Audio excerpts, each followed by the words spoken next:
27 years in a real formal leadership role, I've only gone against what my team wanted one time.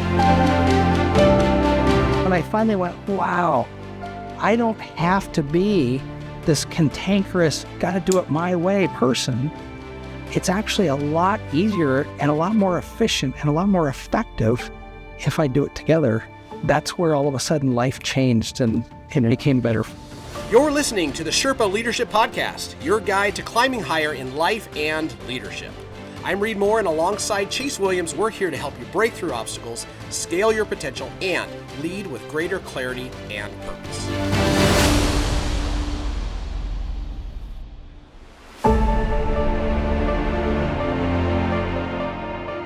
Hey everybody, welcome back to the Sherpa Leadership Podcast. I'm Reed Moore alongside Chase Williams, and we're here to help you climb higher in life and leadership. We had an incredible episode 1 with the Paul Hansen, and I'm excited just to continue this dialogue. And so welcome to part 2 with Paul Hansen. You said something earlier, Paul, I wanted to ask you more about, and that was that we're designed to be in relationship with people. Mm-hmm. And you said it in the context of like some of the accountability that offers us as leaders when we're around other leaders and we invite these type of people into our life around, modeling and embodying the values that we believe we have and ignoring that part of the flesh that would have us cutting a corner or doing something that we know is not quite right. Tell us more about how being in those relationships with others has shaped and impacted your leadership journey. Yeah. Well, I lean on my faith that you guys have as well. And I think of, Jesus went out and spent a lot of time with people that, the tax collectors and the prostitutes and stuff like that. And I think that's our opportunity to go back and give. But I also think that was interesting, he also embodied a lot of time around his disciples, right? And I think that we've heard this, a rising tide lifts all boats. Mm-hmm. And I think it's really important in any organization that we spend time together, that we grow together. And the only way we really do grow is when we are together. Mm. And, adversity really is what defines us. But I think if we're not transparent and open to it, I think that to sharing what's going on in our lives and kind of the whole concept of a small group, but we do it in our own businesses. And I, as the leader, am a human being too. I mean, I am far from perfect, and I don't have all the answers, in my 27 years in a real formal leadership role, I've only gone against what my team wanted one time. One time in 27 years. Wow. So I'm a collaborator and I want to be with people, but I think by having a culture of collaboration, the way you two work, you're going to hold each other accountable more when you're talking through that.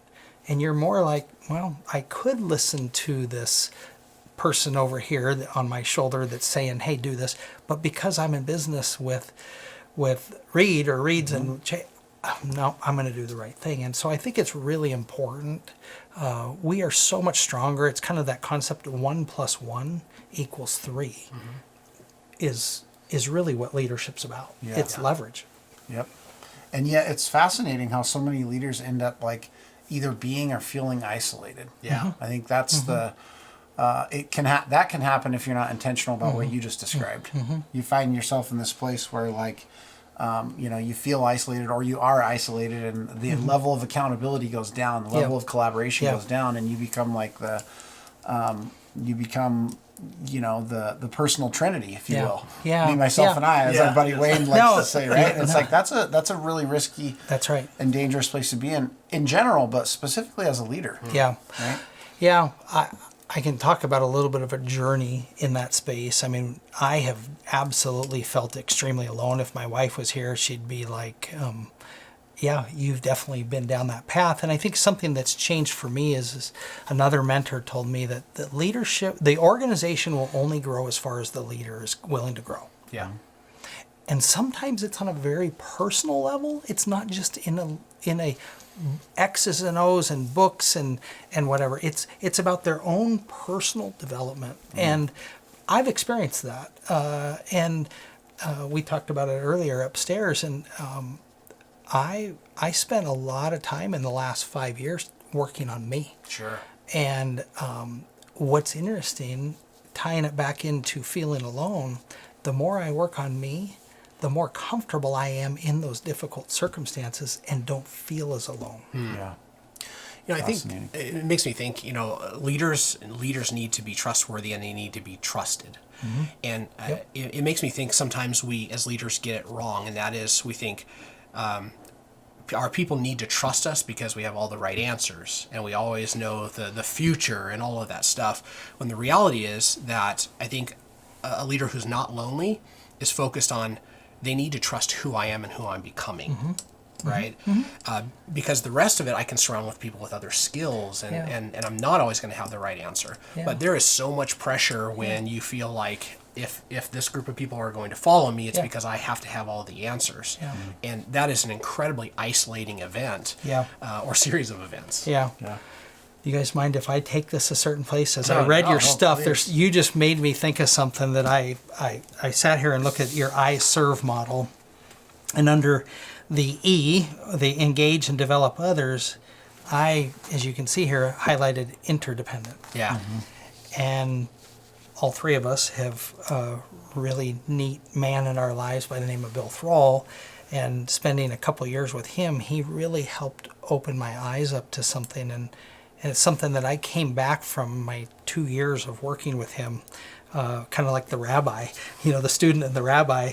And I one day just came up with this concept, and I think it's pretty simple, but it kind of ties into what we're talking about.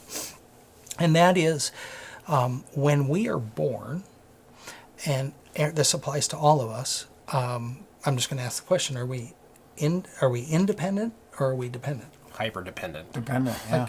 And when you say hyper, I love what you said there. You can't even survive if someone's not feeding you. What's the alternative? To be dead. We die. Exactly. We die. Yep.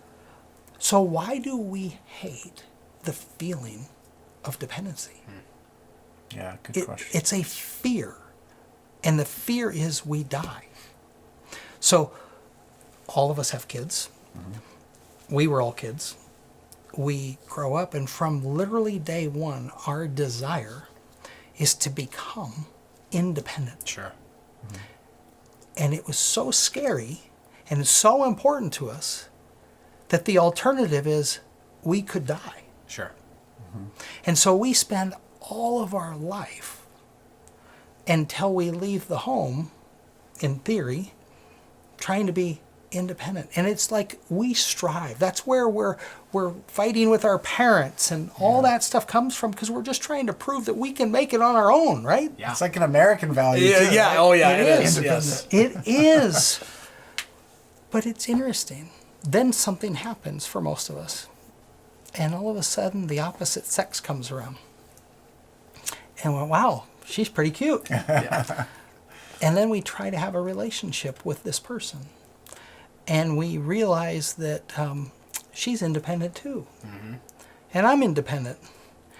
And when you take two independent people and you try to make a relationship, it doesn't work very well. And it requires something. It requires what I think is one of the most important truths in leadership is we have to learn to surrender. Sure.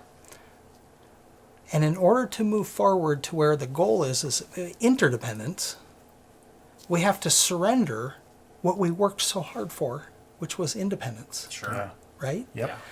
And the thing is we mature, we don't grow, we mature into interdependence. Yeah. And I think of the leadership journey. The more we mature, the more we realize we do need each other. The more I realize I don't have all the answers. The more I realize, I need everybody around me to run this organization, and it's a team sport. The more I've matured into a role of interdependence. Yeah. Yeah. Right? And I think that's what we struggle with as we try to grow people as leaders, is people are fighting the idea of independence, and they don't even realize it. Yeah. In myself, I fought this so much, and when I finally went, wow, I don't have to be this cantankerous, got to do it my way person. It's actually a lot easier and a lot more efficient and a lot more effective if I do it together.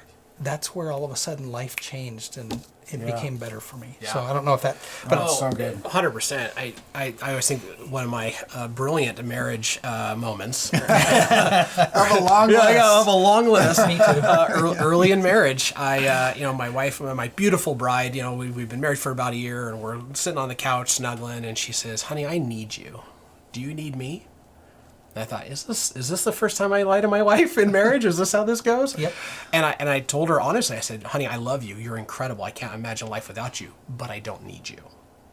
So that was fun. that was fun. Yeah, but what it did is I had this really deep-seated paradigm. What it meant to be strong was to be independent. Yep. I want you, I love Yep. you, I don't need anybody, because needing anybody means that you're weak.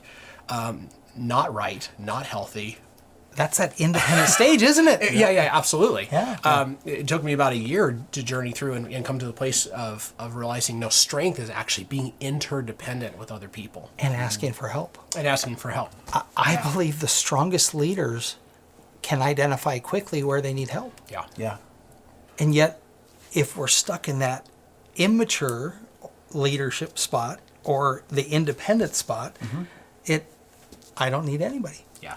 And I guarantee every single one of us goes through it. The question is can we walk beside others and help them get there? Sure. Well, it's been a little bit of a coaching trick or a leadership trick, if you will. You guys have probably done the same thing, but I found sometimes if someone's struggling to maybe be as consistent in a certain way in their production or their business as they know they need to be and they want to be, oftentimes I'll ask, well, who can you lead in that space, right? Like you need to show up and make more calls every day, but you're not doing a good job being consistent. It's like, well, what if there was someone who was new who you could mentor in being consistent in their business? And it's this incredible thing happens is sometimes they'll show up in a different way for another person than they would on their own, and all of a sudden they realize, like, I needed this to lead this person to help them in order that it actually helped me, right? Chase, I couldn't agree more. It's when the student is ready, the teacher will appear. Yeah. Sometimes it's them. Yep, that's right. That's right. But it takes somebody else to see that. yeah, I think of the word blind spot. Every one of us has blind spots. Every one of us. And we need others to help us absolutely. grow. Yeah. Absolutely. So So I'm thinking about one of the values like humility would be the entrance point to maturing into this. Just saying I need somebody, right? Yep. What are some values that over the years and maybe some maturity have become more valuable to you? You know, like when you were younger, you didn't necessarily think that these values were critical, but now, they're a line in the sand, maybe. Yeah. Well, to try to understand a little more, I'll explain what my own personal core values are. Sure. And kind of how I came about those and why those are important to me. First one is I have three of them, and I think it's important to have very few. Sure. Because then you rely on them more. But the first one's faith, and I'll come back to that in a second. The second one's family, and the third one's respect. Okay. But when I started this process of coming up with my core values, I had hired a person to do this. And he told me that it was going to take longer than I thought, but it took even longer than he thought because I was stubborn. I was in that independent stage. And I wanted growth, and I wanted the masculine, tough values. And in the process, we met 14 times to come up with my three values. And I did a lot of work on the side. And I ended up crying 3 times over words. because I was stuck. I mean, I had this in my head, what I needed to do, and there's an element of humility that showed up, which was, wait a second, what do I really embody? And what's really important? And to describe what they are is, I think it's one thing to have values, but it's what they mean to you. And to me, faith, there's an obvious element there. But I kind of go back to my culture, is faith beyond believing in our higher power and our Savior. Faith also, I don't want people around me that I don't have faith in. I don't want a system or a process or something that I don't believe is going to be there or do that. And I think that I need to lead by example more there than anything. So when I say I'm going to do something, I want to be able to do it. If that makes sense. Yeah. The second one is family. And the reason I chose family was I think we all need to be together, and you know, we need each other. Honey, I need you. I need people around me. But what's also I need is I need somebody that loves me, and when they love me, they're going to tell me the truth. Yeah. And sometimes I don't either want to hear it or I'm blind to it. And then the third thing is something that is pretty simple around respect is I've always heard, and I have this wonderful guy in my life by the name of Jeff that basically taught me this, is you treat the waiter the same way you treat the owner of the restaurant. And you just do that because you don't know where you are. And if you want people to treat you, it's all about being seen. I mean, our friend Bill Thrall talks about this, is I see you. You matter. God sees you and you matter. And when you do that, you know, people don't care about what you know until they know how much you care. And the way you do that's through respect. Sure. And so humility, my story about my own values was coming up with my values was quite humbling to realize, oh my gosh, but now that I have them, I love to profess them. I love to go out and share. And I think it's people are like, okay, I want to be around that. Yeah. Yeah. If that makes sense. That's really good. Well, and it's just it's a good illustration of embodying the values, right? Because if it'd be easy for us to say, hey, we want to hire people around us that are humble, hungry, and smart, right? And use the humble word.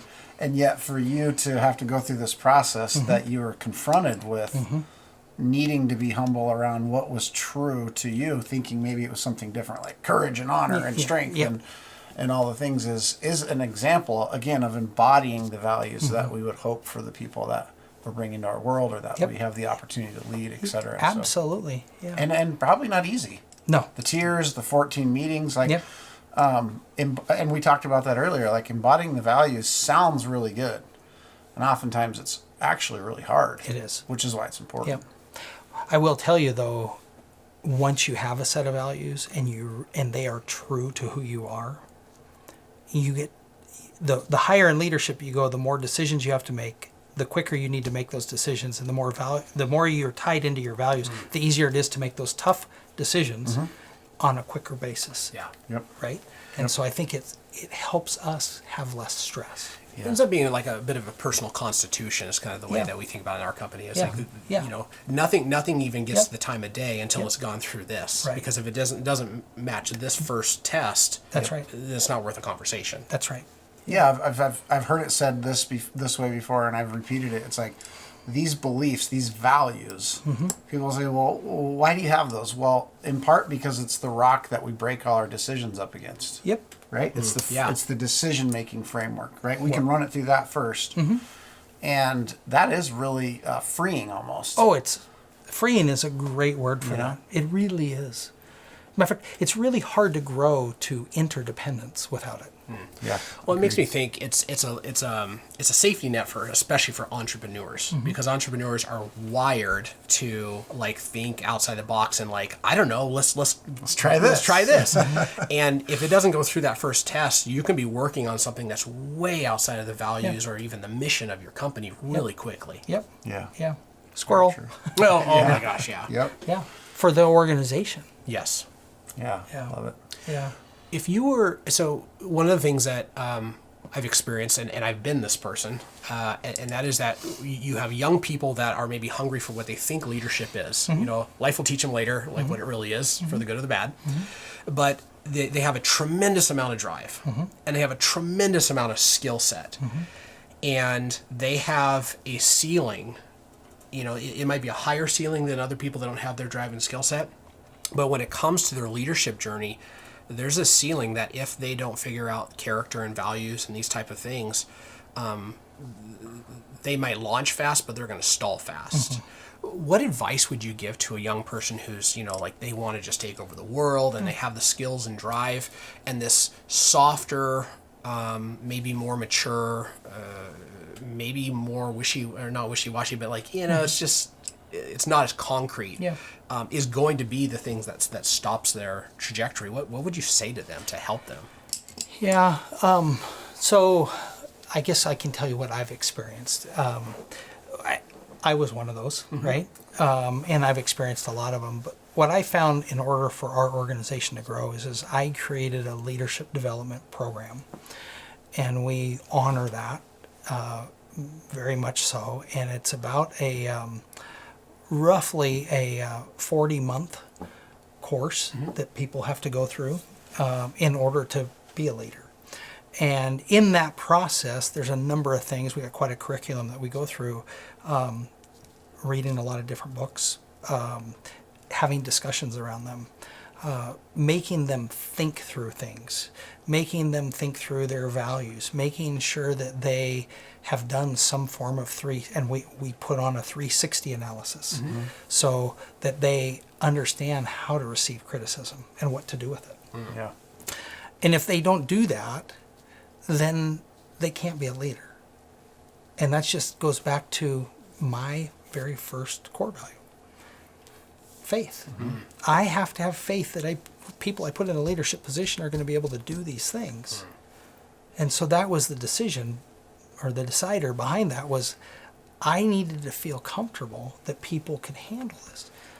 Northwestern Mutual had to put me through their course to feel comfortable that I could captain the ship, because there's no helicopter to come get me and save me. Right. And a lot of times in leadership, you are the only place. Sometimes it's at night in the dark and the snow and whatever, and you've got to do the right thing. And somebody's entrusting you, not only the person that they're leading, but the person that put you in that leadership role is entrusting you to do the right thing. And so I think it's about development. It's about coming beside them and helping them build out their values, their mission, their visions, the design statements, the how do you want to handle these things, and help them and basically dream, and then also put them in some challenging positions to see how do they do it. Yeah.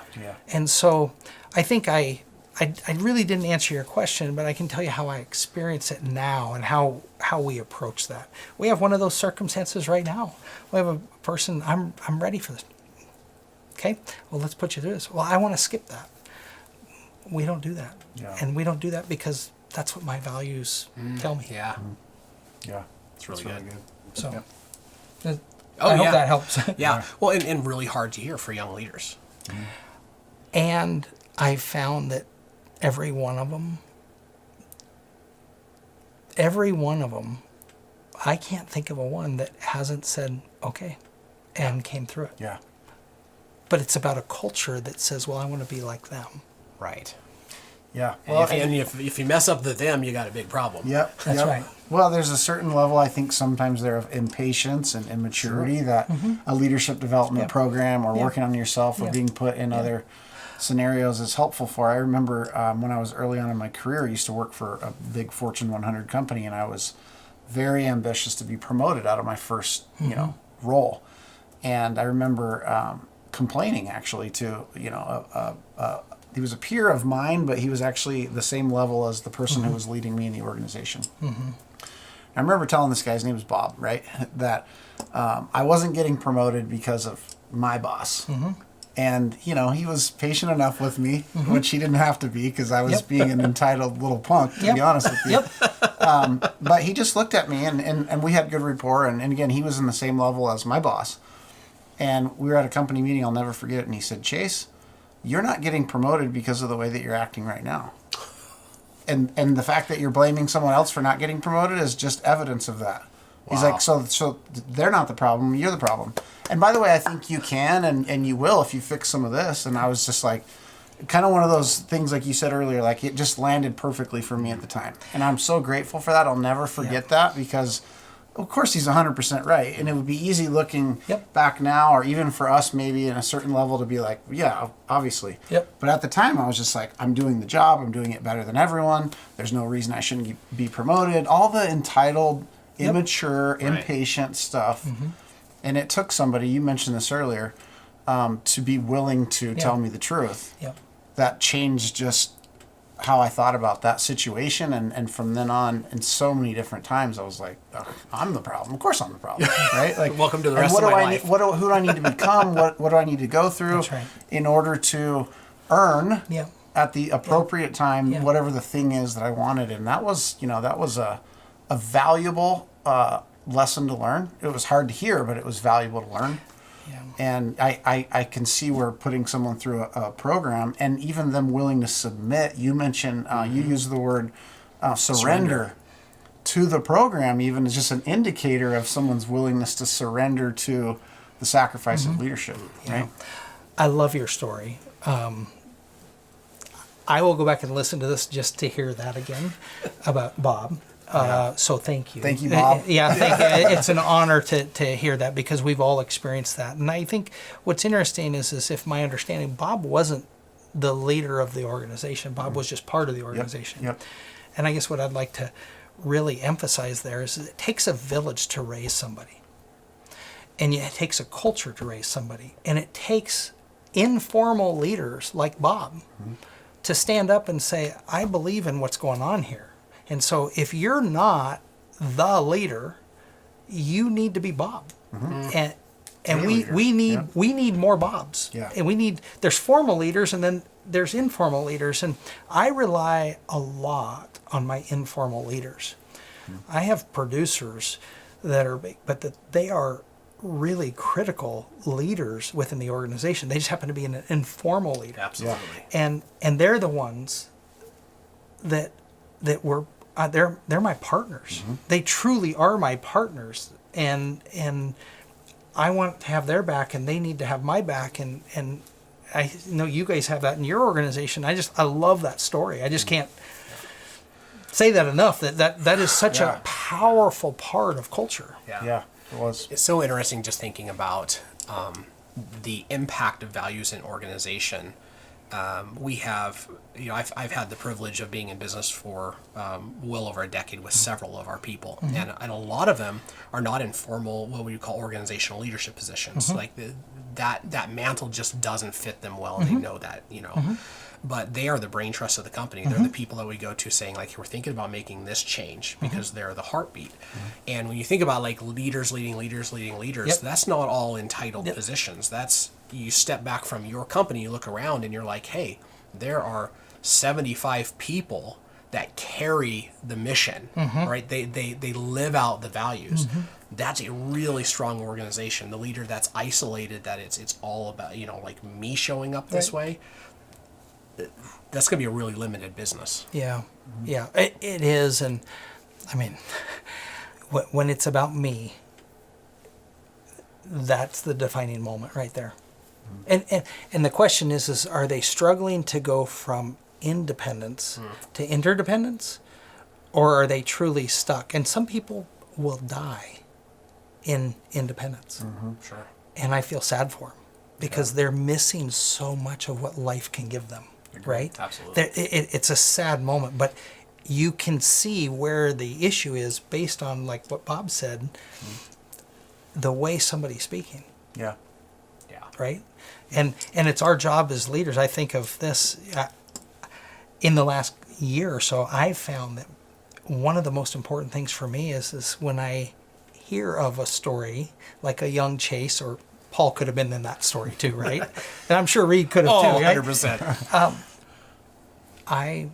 I grab them and I say, hey, why don't we carve out an afternoon and we go for a long walk? And we just spend time.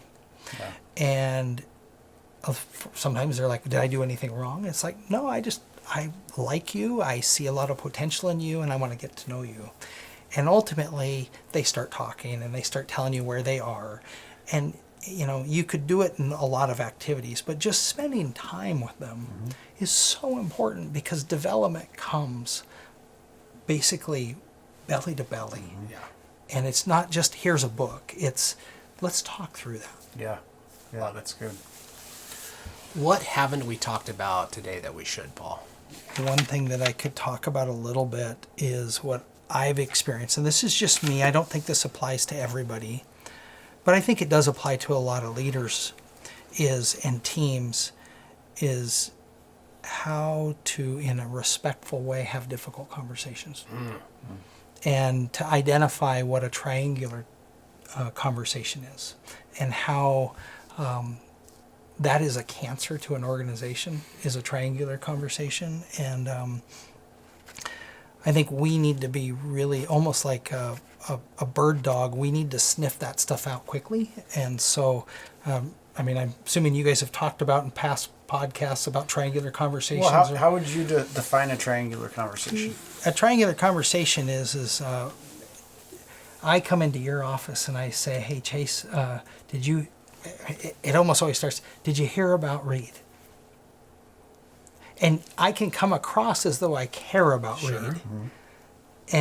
And you can see that. You can empathize. Oh my gosh, Paul is caring about Reed. But the reality is Reed's not in this discussion. And when we create a triangular discussion that I'm talking about Reed and Reed's not present, that in itself is a cancer. 100%. And so, oh, what did Reed say when you talked to him about this? Well, I didn't. I'm trying to be sensitive to him or what. Oh, okay. Well, I tell you what, we either need to stop or we need to go get Reed and bring Reed into the conversation. And either you can go talk to him or directly, or if you need help, I'll do that with you. Yeah. Yeah, Yeah. I love it. So, It's one of the, I was talking to a client the other day, and I just said, hey, do you have a working definition of gossip? Because we were talking about that in their company, and they said no, and they kind of gave me some ideas of what they thought it was, and I said, you know, the working definition that we have for what would ultimately be a triangular conversation is talking to anybody about anything where they don't have the power to make a difference. Yeah. that is, Right? gossip is the power, yes. Here's the tricky part about that definition, which I don't disagree with, and maybe you guys have experienced this, and I'd love to get your thoughts on this, Paul, is oftentimes someone will come in and start a conversation just like you described. And I'll ask, or we might ask, like, hey, have you talked to this person about that? And they're like, no, I'm bringing it to you because they think I or you have the power to impact change there. And so, and again, they're painting it almost as like, I'm bringing this to you because I care about so-and-so and I care about the organization. I thought you, because you're the leader, would want to know and do something about it. That's where it can get a little tricky, right? And so how do you handle a situation like that if someone's maybe unwilling to go and address that directly, but they feel like, well, but you should because you're the leader? Well, I think of the word discernment is so critical here for us as leaders and the people that are growing up as leaders when they hear this, is I think what we need to do is immediately start asking questions.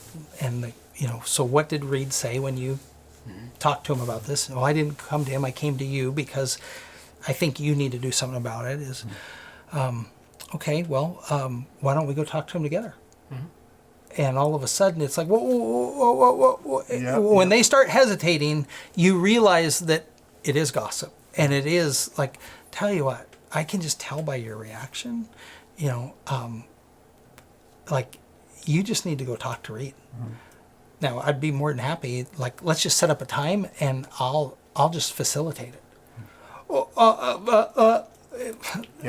Right? And all of a sudden we realize, but I think it's really important to have an organization where you have informal leaders and formal leaders that they can trust you as the main leader, that you're going to step in and do that, and that's what's expected of them. Because it goes back to for me, my value of faith. I have to have faith of how things are going to operate. I have to have faith in the people. Yeah. We were taught in the military another principle, and that is all conflict needs to be solved at the lowest possible level.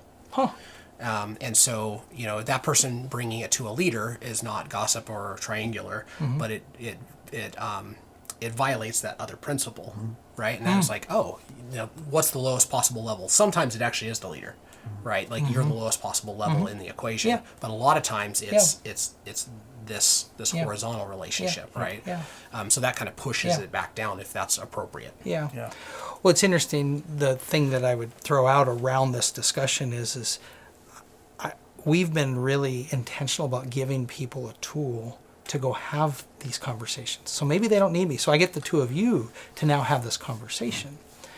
And I'll give you guys an example. This was actually somebody from the military that taught me this. And the acronym's FILE. So FILE. And so I'm just going to make this story up. So we have a business meeting, the three of us, okay? And it's every day or every Monday at 8 o'clock. And Reed, I'm going to pick on you, okay? So don't know. Is it the face? No. So I'm going to make it. I'm going to make the circumstance where your wife is being a tremendous person and helping a relative, and she's out of town, and now you're taking care of the kids, right? And you've been showing up the last meeting or two meetings late, and we're sitting there waiting, and we're twiddling our thumbs, and maybe Chase is the real leader of the organization, and I sit there and go, this is wasting my time, right? And it puts him in an awkward spot, right? So he would have a conversation with you, and we'd use this acronym FILE, and the first thing we want to do is say, hey, Reed, and this goes back to being respectful with you, but hey, Reed, let me just name the facts. The facts are, the last two times you've been late by roughly 15 minutes, and the other one was probably closer to 20 minutes. This time you're closer to 15 again. That's what's been happening. Now, the I stands for impact. The impact that this is having is we have two of us now that are extremely busy, just as busy as you are, and just as important schedules, that we're sitting around twiddling our thumbs. And so when we take your time into account too, that's three of us. I mean, that's like an hour's time that we're wasting within the day. And now the question is he going to show up? Is he not going to show up? Is it a real meeting? Is it not meeting? The most important thing here as a leader is the L, which is to listen. What's going on? And you say, well, my wife's out of town. I'm taking care of the kids. I've been dropping the kids off, and there's this construction zone. And I find out that you say, and she's coming home this week. Guess what? Because I listened and I didn't come down on you, right? I preserve the relationship, right? And what happens is either you have a really good reason for why it's happening, or the second thing that I've always experienced, and this happens more often than not, is their head goes down. And when their head goes down, they know. Yeah. And then what we do is the E stands for expectations. So what are we going to do from here? And it's a very, very respectful way to approach people with conflict. And we use FILE, I'd say within our organization, we probably see FILE used 3-4 times a day. But it's how we maintain a relationship. Yeah. One of my biggest leadership principles is I call it the three-legged stool, is there's no team that can succeed as a championship team, whatever it is, without a high degree of trust, without a feedback-rich environment, and a common vision. If they have those three things, it works. Where most teams fail is in the feedback. Because if you fail at the feedback, you erode the trust. Yeah. I love And that. so good. Yeah. So I hope that That's very good. Yeah. Excellent. All right, my friend. Want to land the plane? Yes, let's land the plane. Thank you, Paul, for joining us. you're This welcome. was just fantastic. So good. Masterclass. Oh, man. I'm going to go back and watch this one, too. I think I got good notes here, but I didn't get them all. That was so good, well, Paul. Thank you. Yeah. Well, I appreciate your stories and appreciate you doing this. Absolutely. Yeah, we're all in this journey together. Yes. We really Yeah, are. I love it. Yes, we are. Yeah, so thank you. Thank you all so much for listening to the Sherpa Leadership Podcast. If this episode impacted you, please like, share, comment, share it with another leader in your world. And remember, we have a ton of resources for you at SherpaConsultingGroup.com. Remember that leadership is a journey. Every single step you take matters. So keep climbing, and we'll see you on the next one.